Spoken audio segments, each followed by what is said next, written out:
मैं जब पहली दफा रिकॉर्डिंग के लिए गया ना एक स्टूडियो में, फर्स्ट टाइम मेरा कैमरे के सामने था, तो एक बंदे को उन्होंने बिठाया और उसको यूं यूं यूं यूं करवाया और रिकॉर्डिंग कर ली। मैंने कहा ये क्या हो रहा है? कह रहे छोड़े, हमारा काम है, आपका काम नहीं, आप दर्श दें आराम से। हमने दर्श दिया।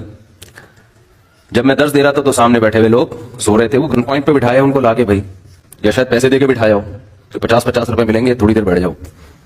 वो तो सो रहे थे।